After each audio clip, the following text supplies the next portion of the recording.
discussing at length the distinguishing between Brahman and the world. And the world, yes. In what category of things then do you distinguish between the world or the universe and Maya? The world or the universe is a product of Maya. It is pervaded by Maya. It is Maya itself. No.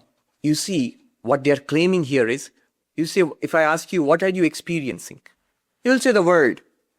And the Vedanta says, no, not just the world. You are experiencing the world covering Brahman. The world veiling Brahman. You are experiencing world plus Brahman right now. If you say that, then if we say that, your next question will be, if I'm experiencing Brahman plus world, then what in my experience is the world and what in my experience is Brahman? And the answer they gave was, the name and forms which you experience are the world, and that is Maya. And the existence consciousness bliss is Brahman. The world and Maya are the same. Maya is the cause, the name and form, which gives us the world. But remember, when we say I am experiencing the world, I am experiencing world plus Brahman, or Brahman plus world. Brahman covered over by the world. Yes. Maybe I'm having a hard time with the two metaphors, and maybe I'm attaching too much to them. The snake and the rope, the mirage in the desert. Yes. Yet that is very vivid. Hmm. And then, but when we use the table and the wood, that seems like both are much more real. I mean, if you don't, it's a table as much as it was a tree. Yes. All right. It's a very good question. And I'll just dwell on it for a little while and then stop here. But if you want, you can take it up next class also. It's important to note this.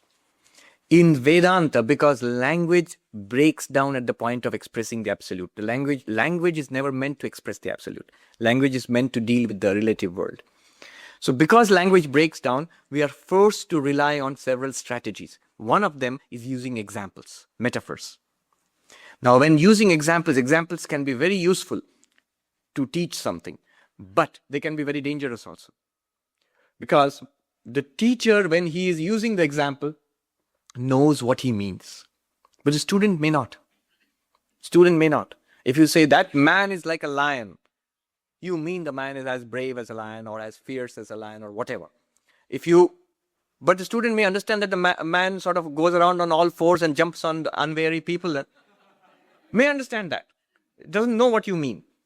In the same way, I just answer that very briefly and end it here. When Vedanta says the snake and the rope is like Brahman, snake is like the world. Now, in the case of snake and the rope, the moment you see the rope, the snake vanishes.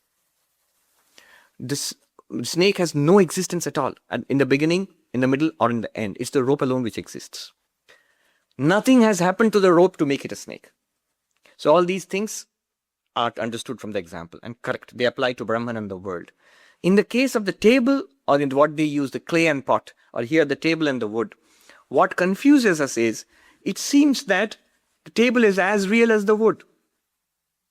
And you make the shape that wood into a table. So is Brahman somehow shaped into this world? The answer is no. When you talk about table and wood, clay and pot, it took me a long time to understand this. Clay and pot, table and wood, only one thing and one thing alone is being intended here. They are not saying that the clay has been shaped into a pot and so Brahman has been shaped into the world. No. They're not saying the table has been made into a table, the wood has been made into a table by a carpenter, so God has made the world out of something. No. Only one thing is meant here. The entire existence of the table is wood. The only thing here actually is wood. If you examine it, the top is wood, the bottom is wood, the sides are wood, the weight of the table is the weight of the wood. Are they equally real? They are not equally real. Why? Because the wood can exist without the table. It can exist as a tree. It can exist as a broken table. It can exist as wood powder. It's the same wood. Just as water can exist without being a wave. But the wave cannot exist without water.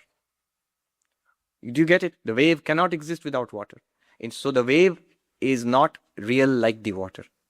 Or let me put it this way, the reality of the wave is the reality of the water. In the same way, the reality of this world is Brahman. We will leave it at this, and then next take up the techniques, the 6 techniques for assimilating it, to make it a real thing in our lives.